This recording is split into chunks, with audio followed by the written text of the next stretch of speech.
Coming up, I'll discuss some of the early Trump appointments and also the Senate leadership vote that has just concluded and been won by John Thune of South Dakota.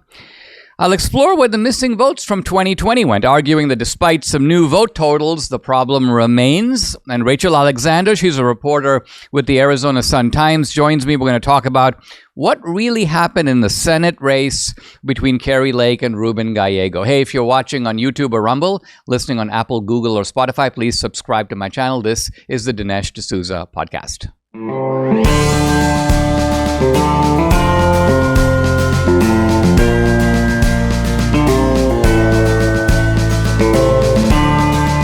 America needs this voice. The times are crazy. In a time of confusion, division, and lies, we need a brave voice of reason, understanding, and truth. This is the Dinesh D'Souza podcast.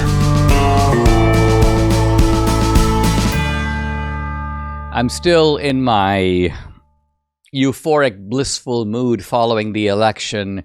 And so even though what the report I'm going to give you, largely positive, but a little bit mixed, is going to be taken in an overall optimistic thrust. So I'll start. I want to talk about some of the Trump appointments. I also want to talk about the Senate leadership vote, which just occurred, and we now know the result.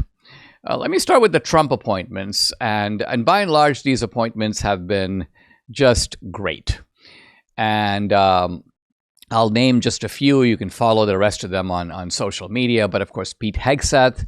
And people are saying, well, you know, what's this about a Fox News host? But I mean, Pete Hegseth is very well educated. Princeton, I believe, Harvard also. This is a guy who served in the military. He's served in top positions. This is a guy who I think is going to bring a great outside perspective to the military.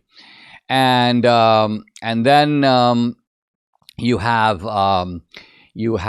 Secretary of State Marco Rubio. I think also an excellent choice. Some of the libertarians are more anxious about Rubio, but I think Rubio will be great. Look, anyone who thinks that Trump doesn't like foreign wars, but anyone who thinks that Trump is some kind of an isolationist, he wants America not to have any dealings with Europe or with the world, I think has a wrong view of Trump.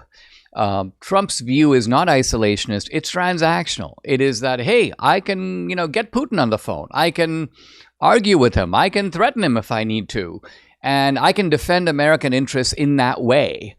But if Trump is going to be the tough guy, you need someone who's kind of smooth, but also tough. And I think Rubio does fit that bill. So I think Rubio, on the balance, a good choice.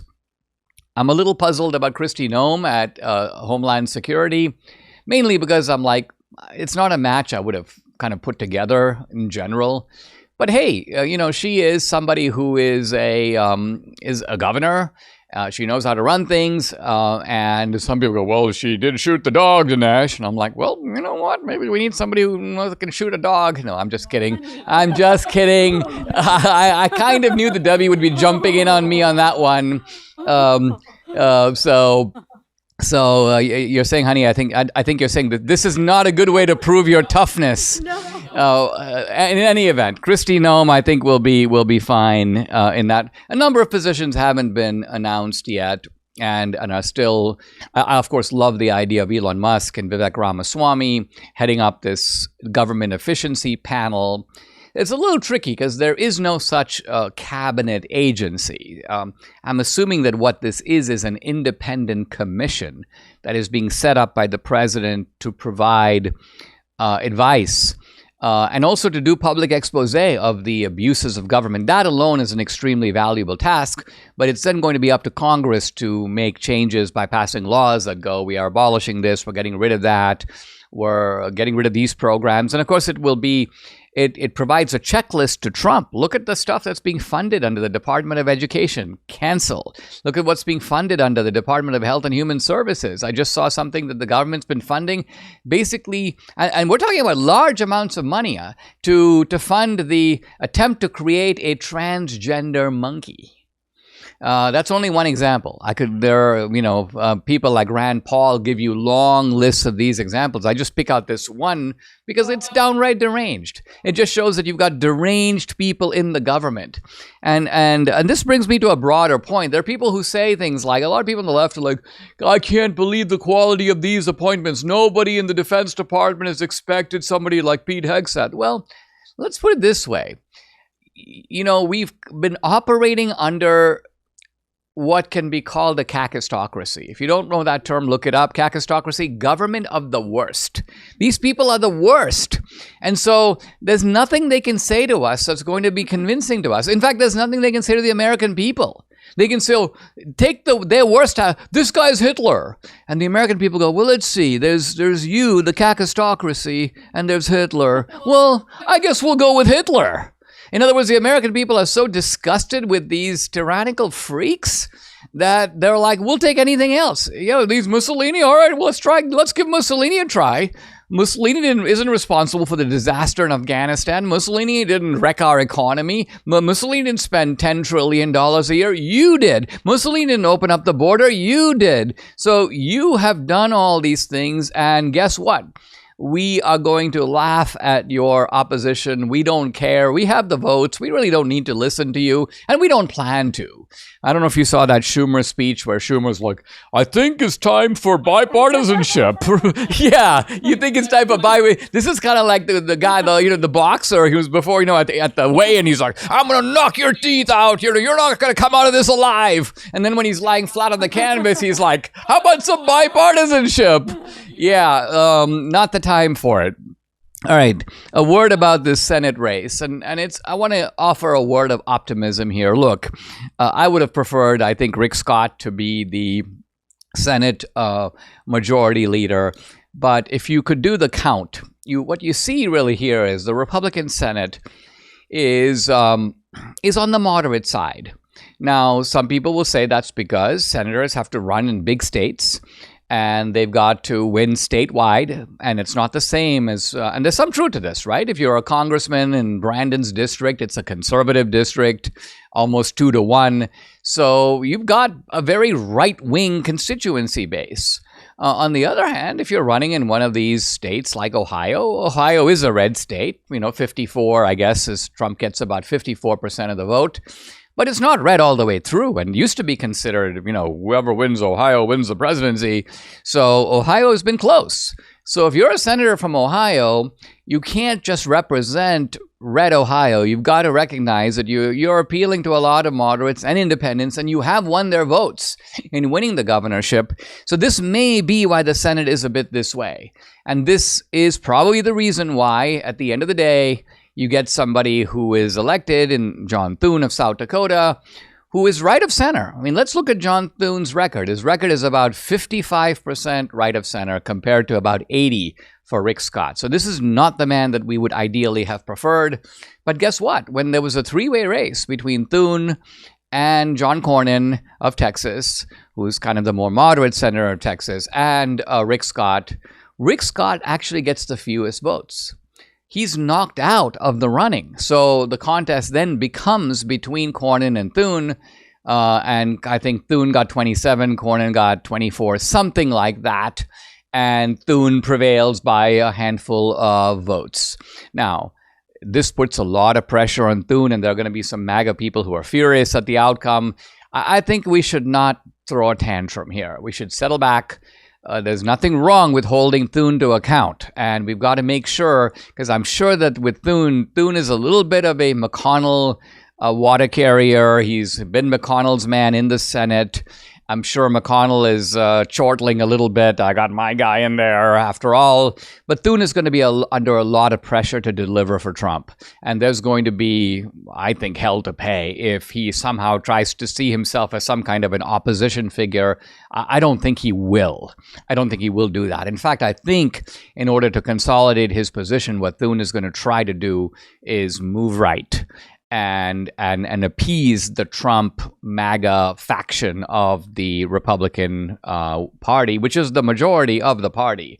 So for these reasons, I think on the balance, This is not a case where we just have to recognize that this is the electoral dynamics right now. If you want to change them, it's going to take a couple of elections to do that. You need more conservative senators who are, the Democrats, by the way, have achieved this. When they have a leadership vote, it goes to somebody who's on the left, who could hardly be denied is a kind of true progressive, Chuck Schumer. We don't have a Chuck Schumer right now running the Senate. We just have to accept that. And frankly, we don't have a Nancy Pelosi running the House. We have Mike Johnson, who's a much more, maybe more amiable, but nevertheless, again, he's a little bit on the John Thune side in terms of his, in terms of both of his personal characteristics as well as in terms of his ideological firmness. This is the Congress that Trump is going to have to deal with. And I think it's going to be okay, but we'll watch carefully to see. For those of us holding our breath for the past several months, we can exhale. Work can finally be done on the major issues the country is facing. One of them, most significant perhaps, the national debt. The fact is our nation is virtually broke, and that debt is a house of cards that can't quickly be dismantled. So the strategy for you, for me, remains the same. Diversify our savings. That's why Debbie and I buy gold from Birch Gold. So many things are out of our control, even out of the president's control. In some cases, it's important to have a safe haven for your savings. Birch Gold Group, my gold company, will help you to convert an IRA or 401k into an IRA in physical gold. And the best news, it won't cost you a penny out of pocket. Text Dinesh to 989898. You'll get a free information kit. Just information, no obligation. Plus, right now, through Black Friday, you get a free 1-ounce silver eagle for every $5,000 purchased. Diversify your savings with Birch Gold. Text Dinesh to 989898. Claim your eligibility for free silver today. This year, I've given you a lot of reasons to try Balance of Nature, but I've got one more now that you can't ignore. Let's review some of those other reasons. First, with Balance of Nature, you get this, fruits and veggies in a capsule. It's a product made with whole fruit and veggie ingredients. Second, they can provide you with so many of the things you may be missing. Third, it could be just what you've been looking for to make you feel better. And of course, Debbie and I take them. But I think you'll agree that there's a reason that trumps all the others, and that is during November, with my special promo code, you get their Black Friday savings all month long. Use my discount code. It's America, the word America. Sign up as a new customer. You get 50% off plus free shipping. This is an unbelievable discount, but you got to use my discount code America. Here's the number to call, 800-246-8751. Again, it's 800-246-8751, or go to balanceofnature.com. When you use discount code America, you get it, 50% off plus free shipping. In an earlier episode, I discussed the missing votes from 2020 that never showed up in 2024. And there were a lot of people talking about these 20 million votes that just went poof. In other words, what we're saying is that the Obama vote was about 69 million the first time. I think it was 65 million the second time. Hillary got 65 million votes. It seemed that Kamala got 65 million votes, but somehow Joe Biden got over 80, almost 81 million votes. So how did those votes show up for Biden and then literally disappear after the election? Now, as it turns out, that way of framing the problem was premature. It was accurate insofar as the vote totals went, but as it turns out, due to inexplicable delays, mostly in California, but also in Nevada, a couple of other places, there were a lot of votes that weren't even tabulated yet. And so we don't have 20 million or even 15 million missing votes. But we do have missing votes. So let's take a look at how this is playing out. According to NBC News, Trump has currently 74 million votes to Harris's 71 million. And there are a few more votes to come. Nate Silver estimates that there will be a couple million more votes that are coming in. So these are not the final numbers, but these are the numbers as of now. And here we are, over a week past the election. So let's go with the numbers that we have now. Trump is 74 million and Harris is 71 million. So clearly Trump's numbers are up since 2020, but they're not up by much. Now let's look at Harris's numbers. She has 71 million. That is 10 million votes less than Joe Biden got. Now, no one is saying, there are a couple of explanations that one could give, but there is no question that something needs to be explained. In fact, here's an article, this is Newsweek. Where did the millions of Joe Biden votes go? And Newsweek, this article came out right after Election Day, so it doesn't have the updated numbers, but it does point out that Trump's numbers from 2020 are about the same. Trump in 2020 got 74 million. So he is around that number. There's not a big change. The big change is on the Democratic side. And it is a big change no matter how you look at it. Even if you let's take the projected numbers from Nate Silver. Nate Silver is saying when all the votes are counted, when every single thing is tabulated, he's estimating that Trump will get 77 million votes, which is a little higher than 2020, and Harris will get 75 million. Now, arguably, Trump's 2 million votes above 2020, those are independents who switched from the Democrats to Trump.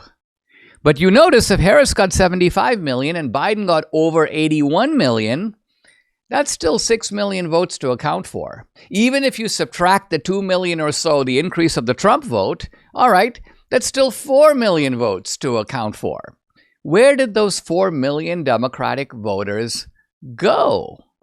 Now, you could say, well, maybe turnout was really down in 2024, but no. All the reports from the beginning of this election say the opposite. Turnout is up.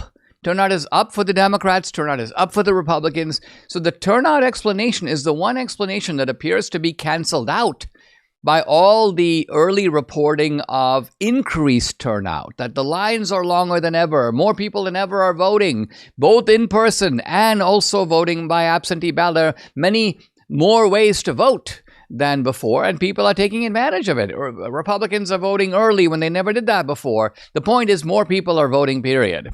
So we have this gap of Democratic votes, and Debbie and I were talking right before this segment, and Debbie was like, well, it'd be interesting to match these missing votes with the vote totals that were discussed in 2000 Mules. Not because there's a one-to-one match, there's kind of no way to do that, but you can sort of look at a ballpark. And let's look at some of if you go back and watch 2000 Mules, you'll see that we discussed a couple of scenarios. In one scenario, this is, by the way, all based on cell phone geo-tracking. In one scenario where you're assuming that these mules are stopping at 10 or more drop boxes, we do a recalculation and show that Trump would have won the election in 2020, but narrowly. Biden would have held some of the swing states and Trump would have gotten some of the other ones. But then when you drop the criterion from 10 drop boxes to 5, boom, a lot more mules and a much wider delta, a much wider calculation of a projected fraudulent vote. In fact, if I remember, I'm doing this from memory, not having just gone back and rewatched the film, we were talking about something like 880,000 fraudulent votes. And think of it, that number, that's the kind of volume that it would take to tip an election in quite, cleanly in Biden's favor, which is what happened in 2020. And that is smaller than the 4 million gap that we're seeing in the votes here. In other words, if we take the Harris vote from 2024, 75 million, and this is the the projected final number, it's still 6 million short of Biden's 81 million.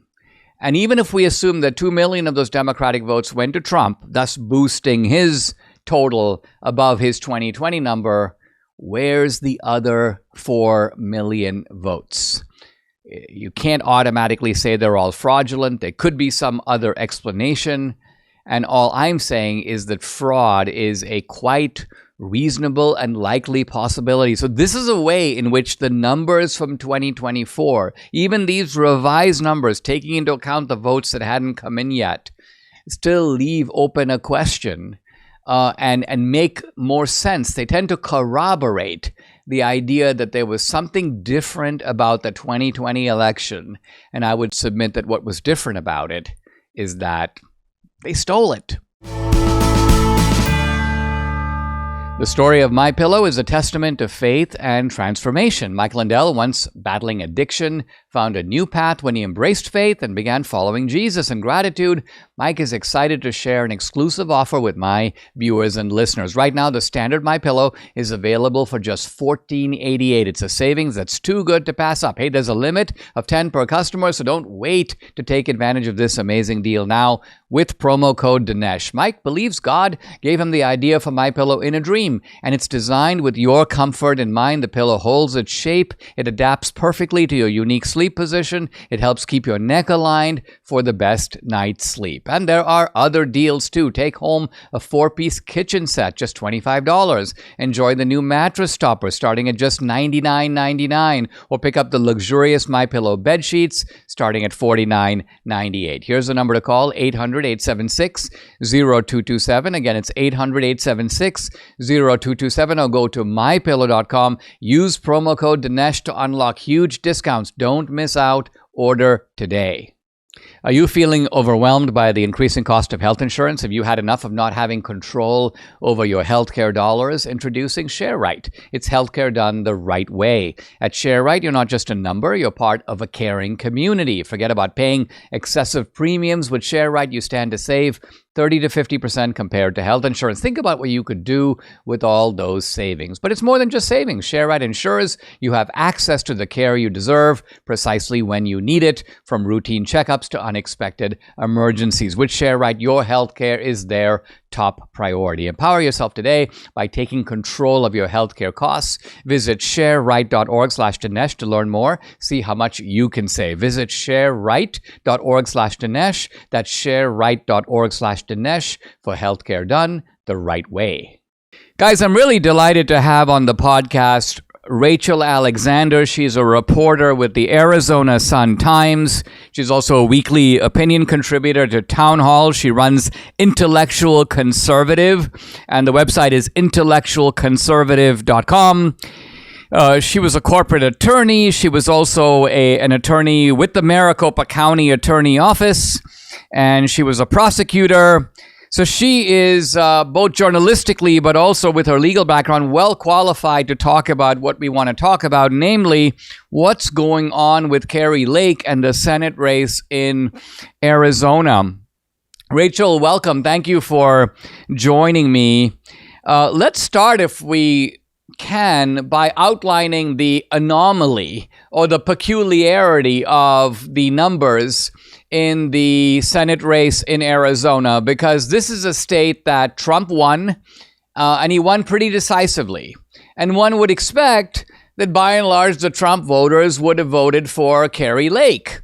And so we have this weird phenomenon where Trump wins Arizona, and Ruben Gallego, who is not just a Democrat, but a far left-wing Democrat, kind of an open borders Democrat, wins the Senate race, which would seem to imply that some 150,000 people there, roughly, voted for Trump and Gallego. I refuse to believe that. It makes absolutely no sense to me. I would like to meet those voters, to have their head examined. So try to walk us through, as people not in Arizona trying to watch this carefully. I feel really bad for Kari Lake because it looks to me like this is happening to her the second time around. I see some gleeful people on social media. Well, this just shows she's a horrible candidate. I don't agree with that at all, but I'm counting on you to kind of throw some light on what we can make of what's happening in that race, and you're a lot closer to it than any of us are. Thanks for having me on. And, I have been covering Kari Lake's race very closely right up until the election. I was writing at least an article a week about it. So, I saw the momentum. I saw the last two major, very reputable polls. One even leans to the left, Atlas Intel, which had her a point ahead. Then it had her 2 points ahead. And our wonderful Data Orbital here, which is ranked like the 8th most reputable one by 538, they had Kari up a point. So for her to be losing bigly here, it doesn't really pass the smell test. And, what I'm hearing on the ground is people think that the Democrats, for various reasons, they decided to do less cheating this election. And they targeted certain races and propositions for certain reasons. And here in Arizona, most people I talk to believe they targeted Kari Lake's race. They targeted Cory McGar's race in Tucson. He was running for state legislature in a 10-plus Republican advantage district. And apparently the independents would have had to have broken 91-9 for the Democrat, according to our his name is escaping me. One of our really good talk show hosts here. His name's Garrett. Anyway, Garrett Archer. No, that's MSM. Oh, yeah, okay. So basically that race, and then the abortion proposition race as well. So what doesn't make any sense is Maricopa County, as you probably know, is now more red than ever. Much higher than in 2020. We're up 7% of voter registration edge for Republicans, and same statewide, we're up higher than 2020. Almost 6% voter registration advantage. So you would think we would go to the right, and also, the fact that Kari's considered kind of a Trump in heels. I mean, that's what the MSM calls her. So if you're going to vote for Trump, why aren't you going to vote for Kari? And what I think is one of the biggest evidence that there must have been fraud is when you look at how well the Green Party candidates did here. Okay, you have the flip for them. Okay, you have their Senate candidate way outperforming their presidential candidate here in Arizona. And the numbers don't make any sense, because we all know at this point who Jill Stein is, who's run for Green Party president. And she got so fewer votes than the unknown Senate Green candidate. That guy has like 300 followers on X. He ran no campaign in the primary, Green primary. He split the vote with two other guys for a total of 545 votes. So supposedly he got more than 400% as many votes as the Green Party president. This guy supposedly got over like 70,000 votes, and she got like 14,000 votes. It doesn't even pass the smell test. And if you go back and look at these previous elections with the Green Party candidates, I think, Dinesh, and I'm going to dig into this, I think they've been siphoning votes off of candidates and giving to Green Party, especially the Senate party candidates, for several years now.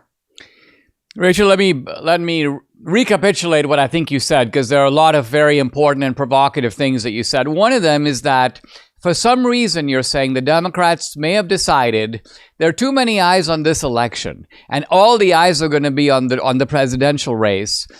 We can't do all our old tricks. If we send mules in the middle of the night with backpacks, they're going to be patriots looking for that. So we're going to need a different strategy. Well, what if we have a strategy that focuses on key Senate races? And also maybe some other races. I mean, the reason I say this is because you've probably seen the video that Eric Hovde made in Wisconsin, where he talks about the fact there was a last-minute dump of votes. 90% of them goes to his opponent. He's leading, and suddenly at the last minute, his opponent overtakes him. We saw something similar in Nevada where Sam Brown was leading. Suddenly at the last minute, absentee ballots come in. Jackie Rosen overtakes him. The Democrats take that seat. I know that they're trying to flip the result in Pennsylvania. It doesn't look like that's going to work. It looks like the Republican McCormick will hold that seat. But the point is, we know that this is not something that is exclusive to Arizona. But I think what you're saying is this, that if I were going to cheat for the Democrats, I can't take all Kari Lake's votes and give them to Ruben Gallego because it would be just too obvious. Let's say that Gallego came out with Trump's numbers and Kari Lake came out with Kamala's numbers. People would go, something is obviously wrong here. So what you're saying is they decided to be really smart about it and figure out a way, what if we can take some of the Kari Lake vote and give it to the green guy? No one's ever heard of this guy, but this way we siphon off votes from Kari Lake so that Gallego can stay below Trump but still beat Kari Lake, because now, I will say in fairness that there are going to be people who will say, well, maybe people just don't like Kari Lake and they didn't like Gallego either, and so they just threw away their vote to the green guy, and that's why Kari Lake lost. In other words, I think as we look at this kind of stuff, we've got to be able to look at alternative or rival explanations, right? Yeah. Let me ask you this. You seem very confident that they stole it from Kari Lake. Do you have any thoughts about how they would have gone about doing that? So somebody did ask me if they had, flipped the votes from her to the unknown Eduardo Quintana. To me, that would probably have to be with the machines. Because I can't think of any. I mean, it would be the easiest way to do it. And we know that is a real possibility, because you remember earlier this year, right before the primary election, when they caught that Maricopa County temporary elections worker who was also a progressive activist on video stealing a key fob that election fraud denier Supervisor Bill Gates even said would reprogram all 140 voting machine tabulators in Maricopa County on election day.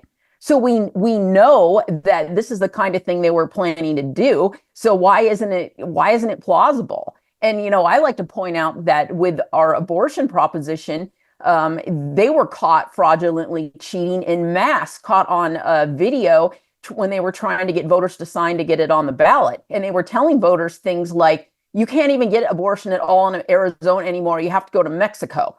So if they were using all that fraud just to get it on the ballot, why would you not suspect that they're trying to do fraud, in the actual election too? And I agree with you. These 3 other Senate races around the country, everybody thinks they stole those. So why wouldn't they steal Kari's?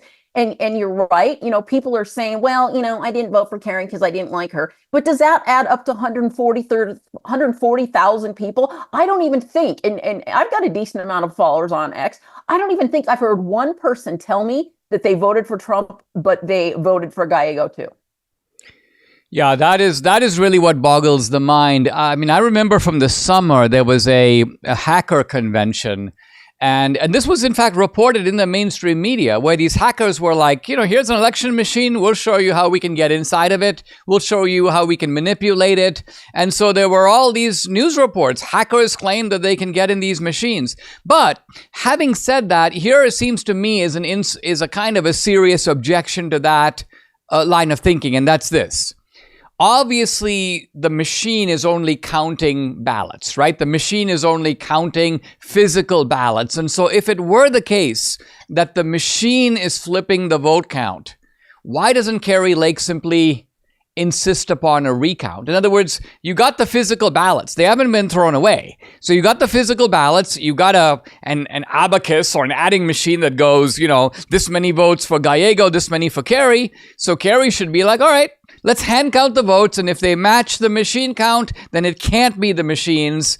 But on the other hand, if it doesn't match the machine count, it has to be the machines. So, I mean, to me, the value of this kind of suspicion is it can be checked. There are some things in election fraud that you know as well as I do, you can't check. I mean, you get an absentee ballot, you take the ballot out, you separate the ballot from the envelope, there's a divorce, right? You can never bring those two things back together. That's something you cannot check. But a machine count can be checked. Now, I don't know if Kari is within the margin to be able to have the right to demand a recount, but you would think that there would be powers that be both in Arizona and nationwide that could demand this kind of a recount, which brings me to a question I want you to comment on as candidly as you can, which is, I don't see a lot of Republicans, either nationwide, the RNC, the National Republicans, or perhaps even Republican voices in Arizona that are all over this. And I would expect that they would be.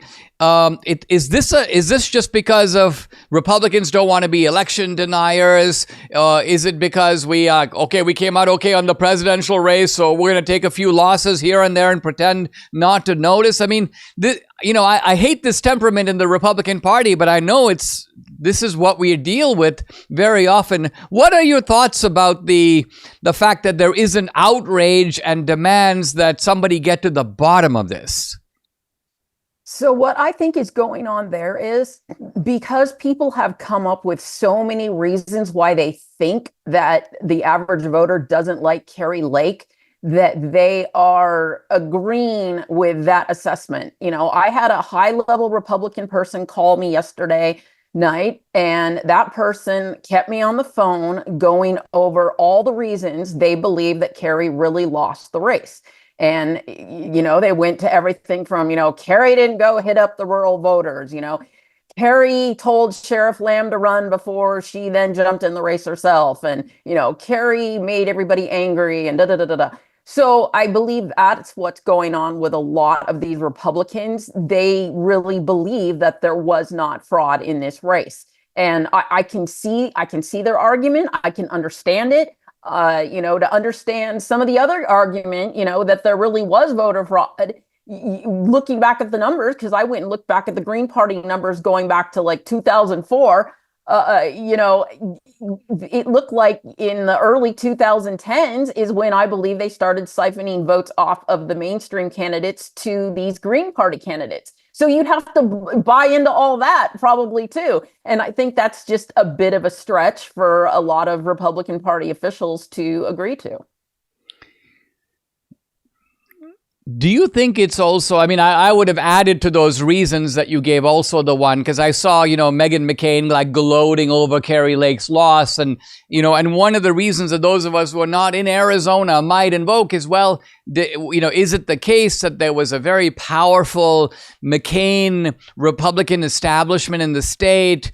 Kari Lake kind of shook that tree and turned all those people against her. And could that be a factor? But again, to me, it could be this or it could be that, but the way you verify what it actually is you bring a magnifying glass and you look much more closely at what actually happened. So it seems to me that what you're saying is that, look, this deserves a closer look. We can't just assume that because Kari could have lost this way or could have lost that way, that she didn't. I'm also unhappy with these people. There are some people like, well, Kari Lake should be press secretary. Well, Kari Lake should be... but before we talk about positions that Kari Lake can be given as a consolation prize in the Trump administration, if she did win this race, the position that she deserves is to be the senator from the state of Arizona. Isn't that right? Right. And it's put her in a really weird position right now because, first of all, she can't accept a position in the administration since she, the race isn't even over. And she's going to, engage in litigation. And, you were mentioning earlier, Dinesh, why doesn't she ask to, count the actual physical ballots? Well, Recorder Richer said that it could take 10 to 13 days to count all the ballots. And doggone it, he was right, because we still have 40,000 outstanding ballots in Maricopa County alone. I'm sure there's still more coming in from Pima. So it's not even over. Kari can't even challenge it yet. But I do believe she's going to. And I also think, some outside groups can come in and they can do their own investigations. We have some wonderful election integrity groups that do that kind of a thing. And this Richer is the guy basically running the Maricopa County count, the guy who's deleted his social media on X. And this is the guy, hasn't an email recently come out where he says he hates Kari Lake and he's going to do everything that he can to torpedo her? So another reason to be suspicious of the outcome is that this is like, okay, we're having a boxing match and the referee has already declared himself. He hates one of the two participants, and this is the guy in charge of the counting. He said in this leaked stuff that he wanted to make a life on hell, life on earth for Kari. And then and after he said that, I believe, is when he filed his defamation lawsuit against her and said that she's completely destroyed his life. And I'm thinking to myself, this guy instigated it against her. So he should have never, he started a PAC for GOP fraud deniers. To me, that's an obvious conflict of interest, and the state bar should have gone after him, but he probably had an inactive license by then. But he has no business running an election if you're going to start a PAC for GOP fraud deniers. Wow.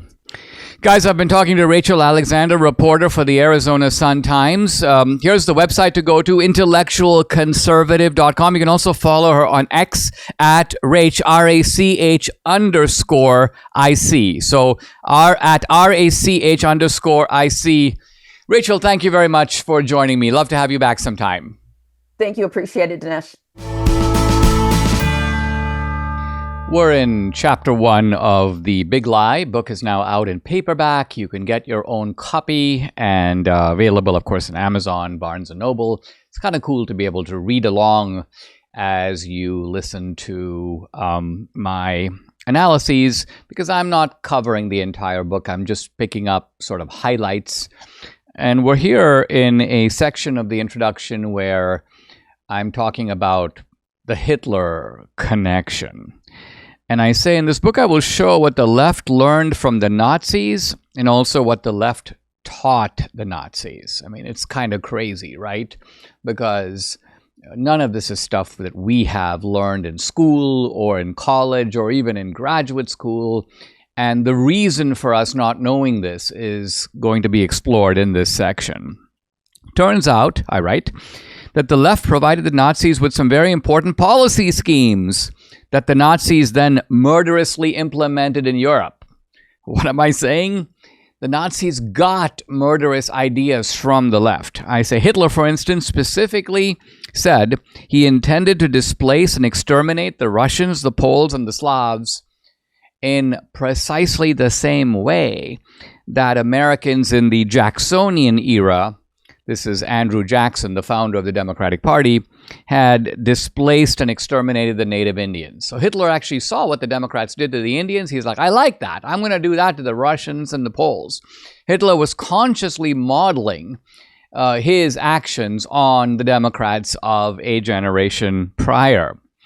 The Nazi Nuremberg laws were directly modeled on the segregation and anti-miscegenation laws that had been implemented decades earlier in the democratic South. So this is an overview of some of the material we're going to cover. So chapter and verse, the details of all this is coming later. I'm just hitting the high points now so you kind of know what to expect in the book. The Nuremberg laws, the infamous Nuremberg laws. We've all heard about the Nuremberg laws. What we don't hear is the American connection.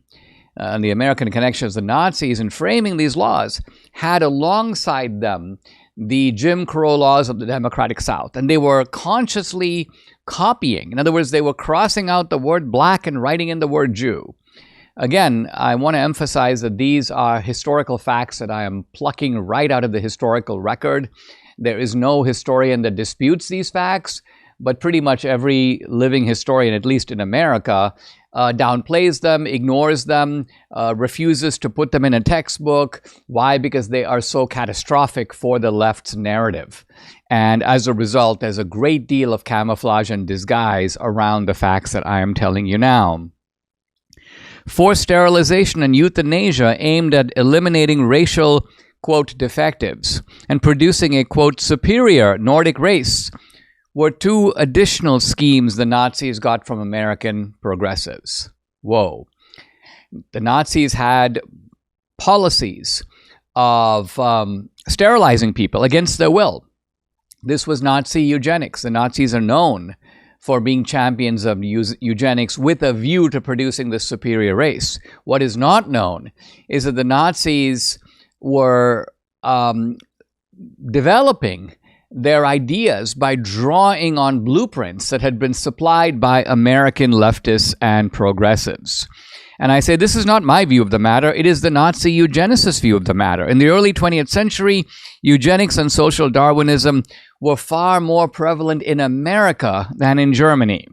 Margaret Sanger and her fellow progressive eugenicists didn't get their ideas for killing off undesirables or preventing their births from the Nazis.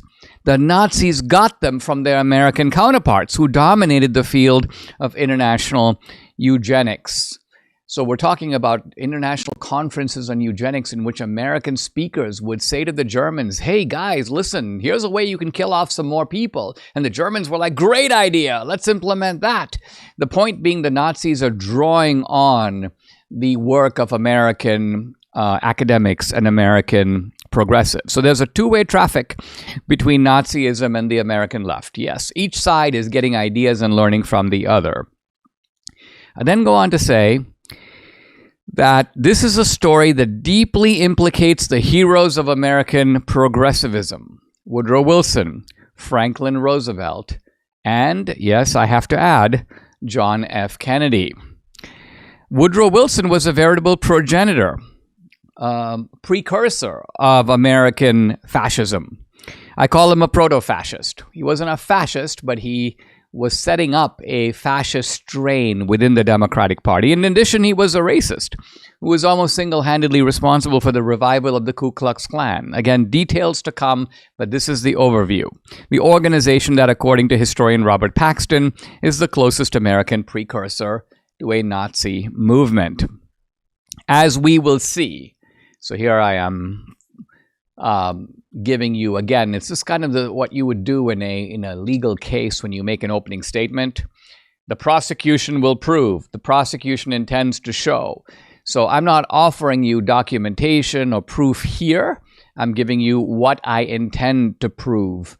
But the sum of it is so shocking and disturbing.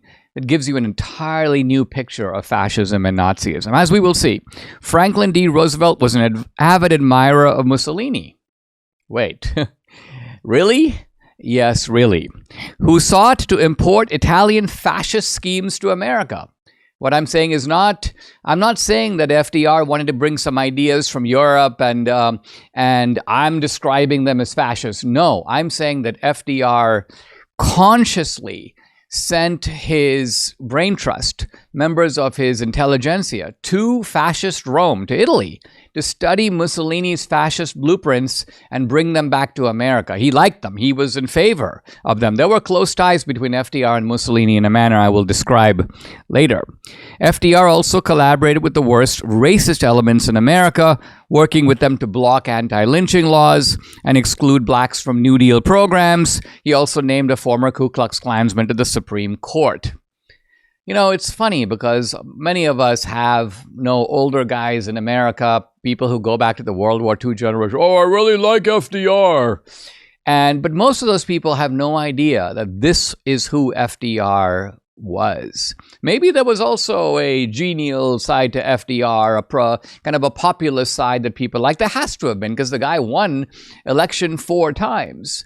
But nevertheless, this dark strain of FDR cannot be ignored. Mussolini, for his part, praised FDR's book Looking Forward and basically declared FDR to be a fellow fascist. This Mussolini review, by the way, of FDR's book is really crazy because Mussolini goes, oh, I like this, oh, I like this, oh, I like this. Wait a minute, this guy sounds like a fascist, like me. Meaning, what's from Mussolini's point of view, it's high praise. He's praising FDR as a fellow fascist. But there you go. Again, this is not stuff that you're going to find on the History Channel. You're not going to find it even in documentaries that supposedly cover these topics. No, no, no. This is all too inconvenient to the progressive narrative. Hitler, too, saw FDR as a kindred spirit. Wow. You mean Hitler praised FDR? Actually, yes. And the New Deal was widely praised as an American form of fascism in the Nazi Party's official newspaper, the Volkischer Beobachter. So the Nazi Party official paper is praising FDR, and they're saying, hey, it looks like a lot of the FDR ideas are kind of like our ideas. We're kind of on the same track. So the ideological kinship is recognized not just from the FDR side or the American side, it is also recognized from the Mussolini side in Italy and by the Nazi side in Germany. And finally, for today, let's turn to JFK, perhaps the most surprising JFK. I thought JFK, wasn't he later JFK became a bomber pilot, I believe, in World War II. But in the 1930s, long before the war started, JFK was kind of a Hitler enthusiast. JFK toured Nazi Germany in the 1930s. He came back, very high opinion of Hitler. In fact, he agreed with Hitler's theory of Nordic superiority. Quote, this is JFK, and I'm quoting from JFK's own diaries. I have come to the conclusion, JFK writes in his diary, that fascism is right for Germany and Italy. Then JFK tours the Rhineland, Germany, and he echoes Nazi propaganda at the time. Quote, the Nordic races, writes JFK, appear to be infinitely superior to the Romans. JFK says that hostility toward Hitler comes largely from jealousy. Quote, the Germans really are too good, and that's why people conspire against them. In other words, people don't like the Germans because they know how to build things. They know how to organize things. They're running a really amazing society. Everybody else is jealous. And I say, even though JFK fought in World War II, he retained a soft spot for Hitler as late as 1945. So this is even more telling, because it's one thing to say, all right, in the 30s, I went over there, I got sort of suckered in, all seemed to be great, and then Hitler revealed his true colors. But now we're talking about 1945, when concentration camps, death camps, essentially the whole horror of Nazi Germany is exposed. And yet here is JFK. Hitler as late as 1945. JFK describes Hitler as, quote, the stuff of legend. Hitler will emerge from the hate that now surrounds him and come to be regarded as one of the most significant figures to have lived, end quote. Now, I want to leave you with this thought. Obviously, the ordinary citizen doesn't know any of this because he hasn't been told it. But there's a whole generation of progressive scholars, particularly scholars that study World War II, people who write about, think of all the subjects that are covered here, people who study Nazi Germany, people who study World War II, people who study American history, people who study presidential history and read things like the Reagan diaries, the JFK diaries. All those people, thousands of them, know the facts that I'm presenting here. But, and this is really shows you how the degree to which academic scholarship and even media coverage is corrupted, they won't tell you. They know about it. They might discuss it in certain specialized forums where they bring it up and they're like, there are some rather inconvenient observations by John F. Kennedy about Hitler. But they won't go into what those are. They won't read from the diaries. They won't try to make sense of why somebody like JFK, and again, look, I'm not particularly hostile to JFK. I think JFK had a lot of, did some good things even in his short tenure in office.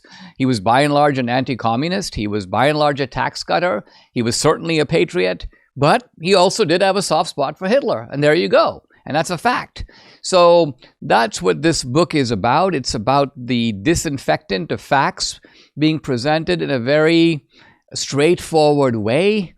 And it is not a single fact. A single fact by itself doesn't change a worldview or a perspective. It's just an anomaly. It's something that needs to be accounted for. Like, that's an interesting...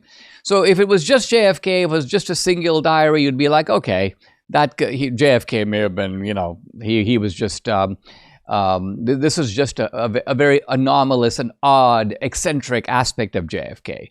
But when you tie in Woodrow Wilson and FDR and JFK, and then you come to the explicit and vicious racism of LBJ, then you're beginning to see a pattern that this kind of racism tied in with eugenics, tied in with a kind of a murderous philosophy toward other people who are seen as somehow lesser. This is really in the DNA of the Democratic Party, just as it is in the DNA of the fascists and the Nazis also. Subscribe to the Dinesh D'Souza podcast on Apple, Google, and Spotify, or watch on Rumble, YouTube, and SalemNow.com.